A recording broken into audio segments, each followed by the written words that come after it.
నాటిక, వారు రాసినటువంటి నాటిక తొలకరి ఇంటర్మీడియట్ సెకండ్ ఇయర్ సిలబస్లో పెట్టారు. నేను ఇంటర్మీడియట్ వ్యవస్థలో 34 ఏళ్ళ నుంచి పాఠాలు చెప్తున్నాను ప్రభుత్వ కళాశాలలో. 6 సంవత్సరాలు ఆ పాఠం చెప్పాము. అంటే లక్షల మంది పిల్లల మెదడు పొరల్లోకి చొచ్చుకొని పోయింది. ఆ నాటకం చదువుతుంటే పిల్లలందరూ టెన్షన్గా ఫీల్ అయ్యేవారు. ఎందుకంటే ఆ క్యారెక్టర్స్లో వాళ్ళ నాన్న కనిపిస్తున్నాడు, ఆ క్యారెక్టర్స్లో వాళ్ళ అమ్మ కనిపిస్తుంది, ఆ ఊళ్ళో ఉన్నటువంటి పాలేరు వాళ్ళ వ్యవసాయం కనిపించింది. అది పాత్రలకు సజీవ రూపం ఇచ్చేటువంటి యొక్క శక్తి కేఎల్ నాటకాలకు ఉంది.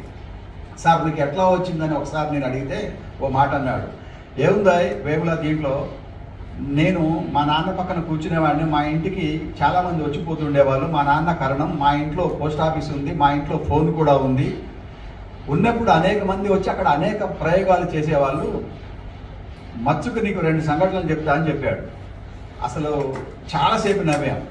ఏంటి సార్ అని చెప్పేసి అంటే, ఫోన్ కలిపిన తర్వాత ఒక అతను ఫోన్ మాట్లాడుతూ హలో ఇటుపక్క నేను అటుపక్క ఎవరు అని చెప్పేసి అడగటం స్వయంగా వినడట. అంటే ఇటుపక్క నేను అంటే ఎవరికి అర్థమయ్యేది, అవతల ఎవరో చెప్పవా క్లియర్గా చెప్పు అని చెప్పేసి అంటే నేను అని చెప్పేసి 2 సార్లు నేను అని చెప్పిండట. ఆ యొక్క ప్రత్యేకత క్యారెక్టర్ని నాటికలలో పెట్టాడు దాన్ని. తర్వాత ఇంకొకటి ఏంటంటే, ఫోన్ చేసినప్పుడు అవతల వ్యక్తి చెప్పవా నేను సుధాకర్ రెడ్డి మాట్లాడుతున్నాను అనగానే ఫోన్ సడన్గా ఎత్తేసి నమస్తే సార్ అని చెప్పేసి అన్నట్టు వాడు. అయితే ఆ సంఘటన ఏదైతే ఉందో ఈ క్యారెక్టర్స్ మొత్తం కూడా తీసుకొచ్చి నాటకాలలో పెట్టేటువంటి వాడు అది స్వయంగా చూసినే నాటికలో పాత్రలుగా చిత్రీకరణ చేశాడు. ఇప్పుడు